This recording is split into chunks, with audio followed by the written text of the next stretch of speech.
ভালো সময় আসার আগে মানুষকে 5টি স্বপ্ন বারবার দেখানো হয়। যদি আপনি এই 5টি স্বপ্ন বারবার দেখেন তাহলে মনে করবেন যে আল্লাহ আপনার অবস্থা ভালো করতে যাচ্ছেন এবং দুনিয়াতে আল্লাহ তাআলা সুখ শান্তির ব্যবস্থা করছেন। কেননা স্বপ্ন অনেক সময় কিন্তু সত্য হয়ে থাকে, অনেকে এটা বিশ্বাস করে না।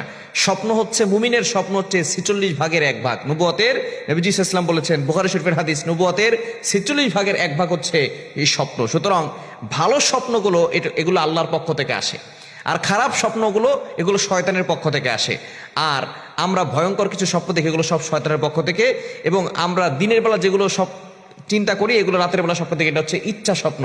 সুতরাং ভালো স্বপ্নগুলো আল্লাহর পক্ষ থেকে আসে। সুতরাং আপনি এই ভালো স্বপ্নগুলো যদি বারবার দেখতে থাকেন, 5টি স্বপ্ন যদি আপনি দেখেন, তাহলে মনে করবেন যে আপনার অবস্থা ভালোর দিকে যাচ্ছে, আল্লাহ পাক রব্বুল আলামিন আপনার জীবন চলার পথ সহজ করে দিচ্ছেন। এটা মুহাম্মদ ইবনে সিরিন রাহমাতুল্লাহ আলাইহি তিনি তার কিতাবের ভিতরে বলে দিয়েছেন। আল্লামা মুহাম্মদ ইবনে সিরিন রাহমাতুল্লাহ আলাইহি তিনি ছিলেন তার যুগের সর্বশ্রেষ্ঠ স্বপ্নের ব্যাখ্যাদাতা। ইউসুফ আলাইহিস সালাম কিন্তু স্বপ্নের সবচেয়ে বড় ব্যাখ্যাদাতা ছিলেন। নবীজি সাল্লাল্লাহু আলাইহি সাল্লাম স্বপ্নের ব্যাখ্যা দিতেন, এমনকি আবু বকর সিদ্দিক রাদিয়াল্লাহু তাআলা কিন্তু স্বপ্নের ব্যাখ্যা দিতেন। এবং মুহাম্মদ ইবনে সিরিন রাহমাতুল্লাহ আলাইহি তিনি তার যুগের সর্বশ্রেষ্ঠ স্বপ্নের ব্যাখ্যাদাতা ছিলেন।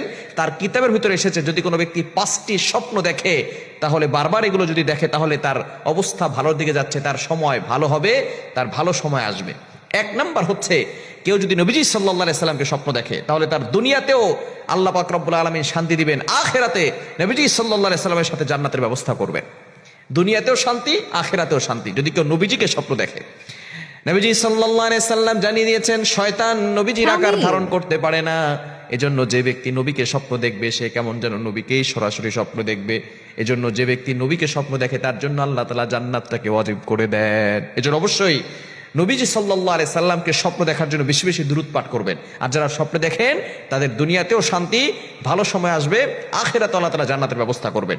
2 নাম্বার, যারা কন্যা সন্তান স্বপ্ন দেখেন, আপনার কন্যা সন্তান হয়েছে, এই স্বপ্ন যদি আপনি দেখেন, তাহলে মনে করবেন যে আপনার ভালো সময় আসছে।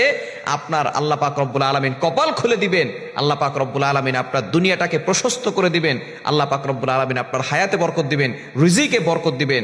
আল্লাহ তাআলা প্রত্যেকটা জায়গায় জায়গায় আল্লাহ তাআলা বরকত দিয়ে ভরপুর করে দিবেন। দুনিয়াতেও শান্তি পাবেন, আখিরাতেও শান্তি পাবেন, যদি 2 নাম্বার স্বপ্ন আপনি কন্যা সন্তান হওয়া এই স্বপ্ন যদি আপনি দেখেন। 3 নাম্বার স্বপ্ন যদি আপনি দেখেন, কাবা তাওয়াফ করতেছেন। কাবা তাওয়াফ করা এটা কিন্তু ভালো স্বপ্ন। অনেকে মনে করে আমি কি ভয়ঙ্কর স্বপ্ন দেখলাম। কাবা তাওয়াফ করা যদি আপনি দেখেন, তাহলে মনে করবেন যে আপনি ভালো স্বপ্ন দেখছেন।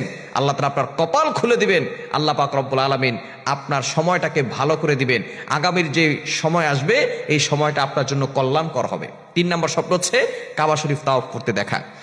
4 নাম্বার স্বপ্ন হচ্ছে আলেমদেরকে